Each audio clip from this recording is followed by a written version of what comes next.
We are doing a museum that we were going to do during Black History Month, but honestly, we just ran out of time and we couldn't get it right. And this one we can't make a mistake on.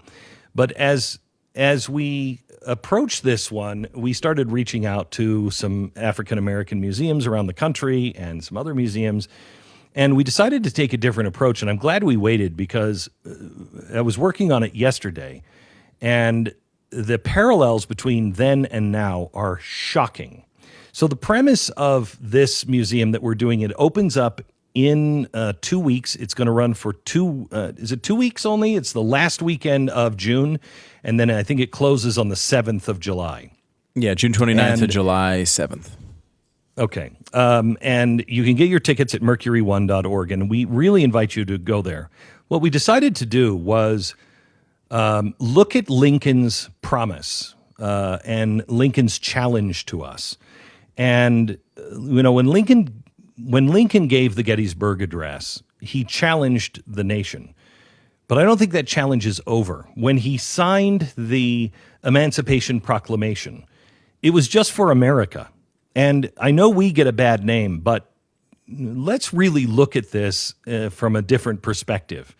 Because the name that we deserve, it will be remembered horribly in history, really the bad name might apply today much more than in Abraham Lincoln's day. Abraham Lincoln issued us a challenge to heal the nation, which we never did, and to free people, which we kind of did. We freed them from chains, but then we didn't work to heal the nation and to heal the wounds from those chains. And we let things fester and it got bad. But this is all stuff you know. And this is all stuff that you can find in every history book.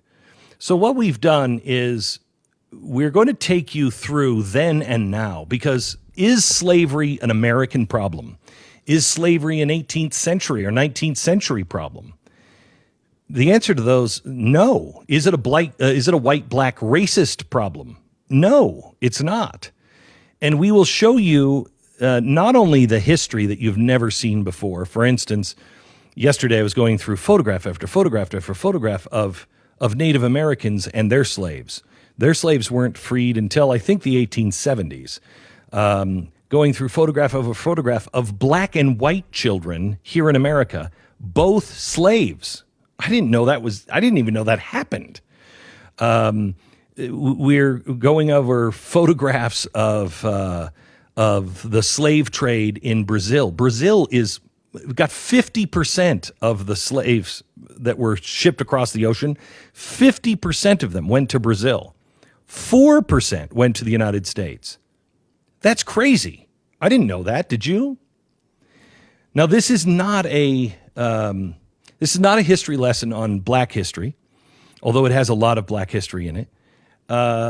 It's not something that is going to go through the same stuff that you've seen a million times. This is about, if we hold to Lincoln's promise, and if we want to condemn our founders or Lincoln or any Americans in the past, don't we then have to condemn ourselves? Because we will take you literally through a slave ship. We have built a replica of a portion of a slave ship that you will walk through and you will experience, and then you will see all of the actual artifacts from that period. But then, what about slavery today? The slave trade is just as big, or actually much, much bigger today, but it is just as horrible and horrific as it was then. And so as you go through this, we actually have, I know we have one of the guys who helped free some of the ISIS slaves, but I believe we may actually have a guy who was actually a freed slave from ISIS. We have 2 of those orange jumpsuits. We just received one. The other one is badly stained with blood for what this slave actually went through in the end. But the slave trade is alive and well, and we want you to see it with your family. Don't bring your little kids, because there's a lot of disturbing stuff in this. But it is the truth like you've never seen it. again, it is not about the African American experience. It is about, let's look to the future. As we try to heal the past, perhaps by looking to the future, we can heal our past. Because there are people that are enslaved right now that we can help. And it's a museum unlike that you've ever seen before and unlike anything we've ever done. So we would ask that you would come and bring your family. Again, you can get your tickets now at mercury1.org. That's mercury1.org. Tickets for special tours from myself, from David Barton. Those usually run a little long. If you would like to, have your day as well, you can just go on the regular tour. But Stu and Jeffy, and I think Pat's doing one as well. So join us at mercury1.org and grab your tickets to the museum.